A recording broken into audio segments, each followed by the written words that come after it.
So let's talk pistons.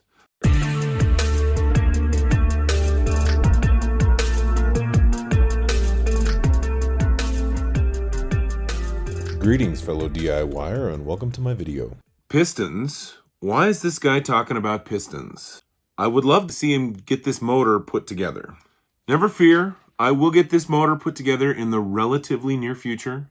And because I am documenting this build as part of a series on my YouTube channel, you will get to come along and get to see it. This is video number 4.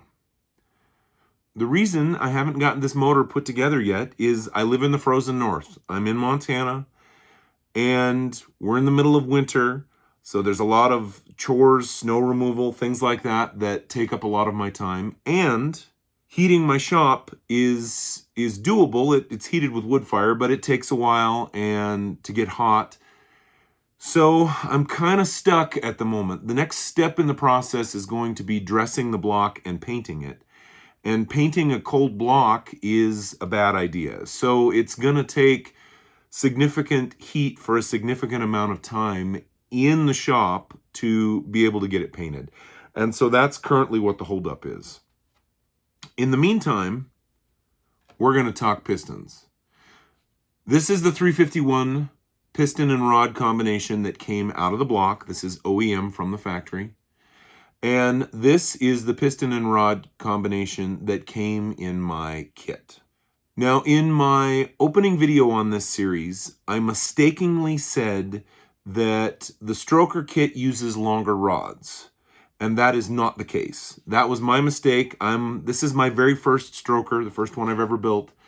So I did not realize that this uses stock length rods and then 302 pistons because they're a little shorter.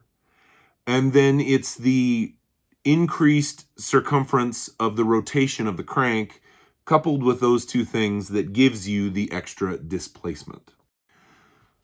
This is a press style pin. So the pin is pressed into the connecting rod and then it floats in the piston, where this one is completely free floating. So the pin is able to move in the connecting rod and the pin is also able to move in the piston. So everything is able to move.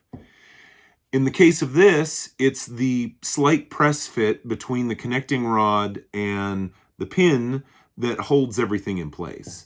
In the case of this guy, we have spiral locks on both sides. Now, I had all this assembled at the machine shop. I could have done it myself, but it wasn't that expensive to have them go ahead and put it together for me. It was actually a good thing that I did because they didn't like the fit between this connecting rod and the full floating pin. So they actually honed this out ever so slightly to get a little bit better fit. One really nice thing about this piston is the coating on the skirt.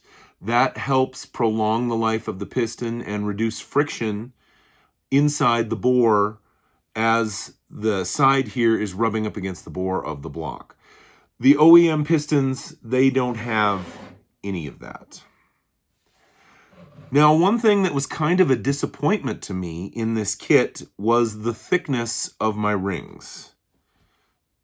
This has a piston ring that is 2 millimeters in thickness, and this has a piston ring that is 1.5 millimeters in thickness. Now, if you have a mid-90s block, you don't know which piston pack you have until you get the motor apart. So if you're ordering piston rings to do a stock rebuild, make sure you take your motor apart and measure the piston ring thickness before you order the rings. Now, you wouldn't think that that little bit of material would make that big a difference, but it does. And this extra width in the ring causes extra friction and extra drag. I've seen tests where they install a piston into a block, they put a scale on the piston and they pull. And the difference is about half.